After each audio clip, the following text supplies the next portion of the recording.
we all at different points in our life, and we surely know people that set out to become an actor and it's not working out, or they're looking for this relationship and they're really striving and it's not working out. And whatever the thing is we're trying to go after that we want, right? And it's not working out. I want to reflect on that just a little bit more because it's tough when things aren't working out the way we want it, man. We want things to work out how we want them to. That's part of the problem. And the trust in the unknown and the uncertainty is a beautiful place to arrive to, often difficult to work our way through. And I think in the face of that uncertainty, it can be tough to navigate. When is it time to double down? Or when is it time to let go in the process of going after what I want to go after? And I think the place we're coming from when we ask those questions inform that decision a lot. And when we're actually in place of surrender and we've let go our egoic imperative of what we say we want from life, and then we're like, okay, but then there's still a part of us that kind of expects it. I feel like in the death of the expectation of what's going to come in, can something new be born out of that experience, right? But when we say we've surrendered and let go, and then you're like, okay, but like now that I've surrendered, like where is that thing? See, it's like there's fake surrender and there's real surrender, right? And you're hitting some really key themes. So pick up on wherever you want to from that, but also, man, I would love for you to share a little bit about the process with your mom. Sure.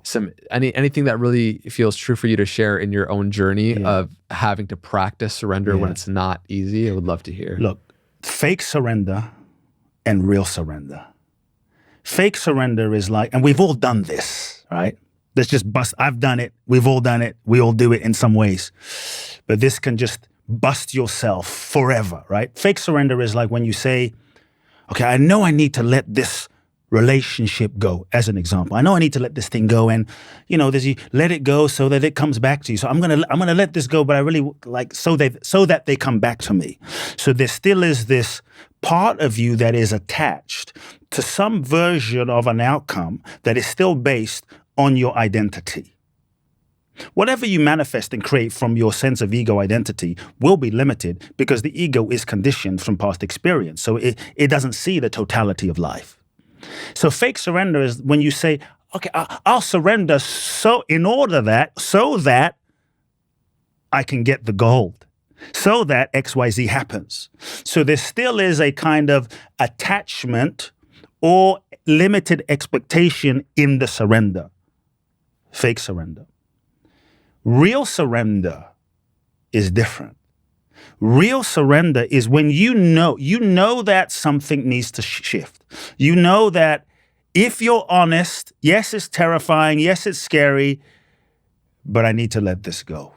Like if I'm honest, if I put money concerns aside, if I put what people will say aside, if I put everything aside, in my soul, yes, I need to let go.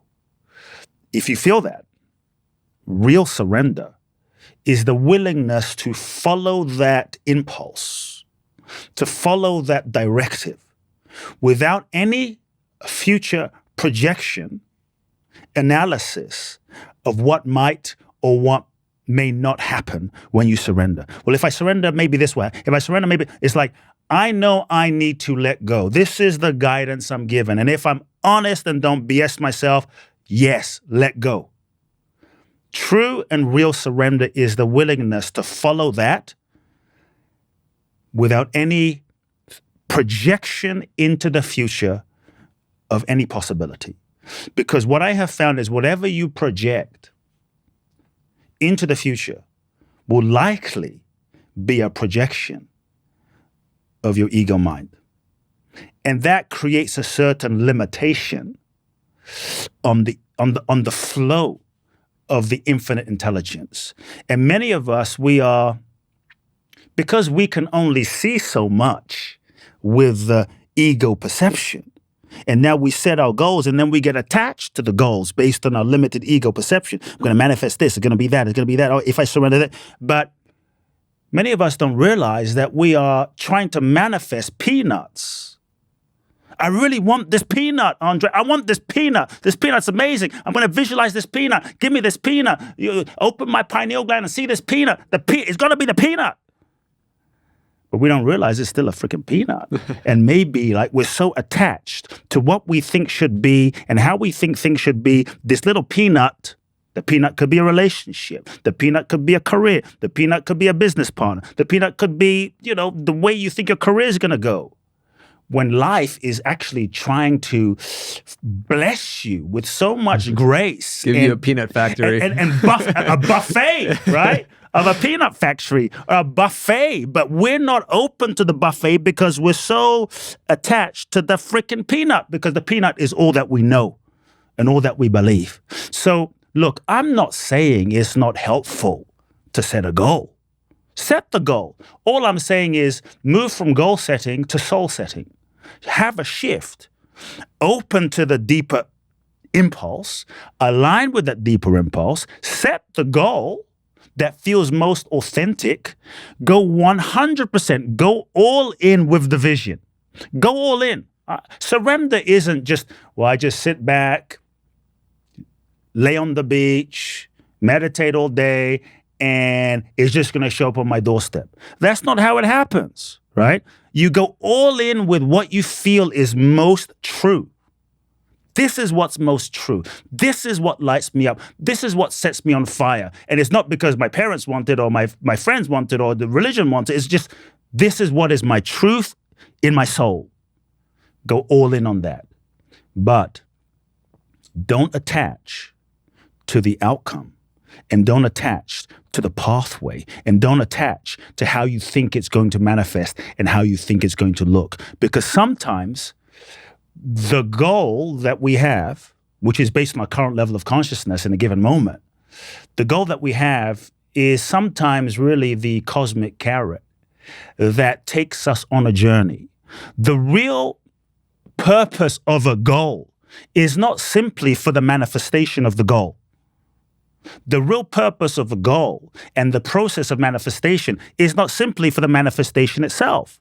The real purpose of a goal and manifestation is for the process and the journey that the pursuit of the goal takes you on. Who you're becoming in that Who process. you're going to be forced to evolve into, the lessons that you're going to be forced to learn, and who you're going to become in the process of the journey of that goal. That is the real purpose, the evolutionary purpose of the goal. So you could say any real goal, I don't say good goal, but any real goal will take you on a journey and force you to evolve beyond your current level of consciousness. And any real goal that you are guided to do when you're following your soul, most of the time, you will have no idea how the hell you're going to manifest it, because it will be beyond your current ego's capacity of manifestation. And so many times, here's what I found. We ask ourselves this bigger question. Okay, what is life seeking to express through me? And then maybe we're giving the guidance. And many times the intuition that we're given, intuition, which is the unconditioned energy of our beingness that flows through us into conscious awareness, right? This intuitive energy, the energy of intelligence, often does not make sense to your conscious mind. It is like, what? Do that? Go here? Go to Brazil? Do that? Launch a podcast? What? I'm not qualified. What? And so what happens is the mind, the ego kicks in and starts to question, what do you mean? And how is this going to happen? And when? And how? And so the ego starts kicking in, trying to understand this intuitive guidance with logic, and that over an analysis to try to understand it, which is really a strategy to try to have some control, ends up blocking the true flow from happening fully. And so what I would really encourage is that when you feel this flow, when you feel this intuitive nudging, you don't have to know where you're going. You don't have to know anything. But if you simply say yes to the most authentic impulse and you take a step and you follow it and then you go all in, as I've been saying, without attachment to the outcome, you will find that life will guide you and life will reveal to you exactly what you need for your higher soul's growth and evolution in the process of living life. And so when things don't go according to plan, and when things don't work out, I think His grace is a higher intelligence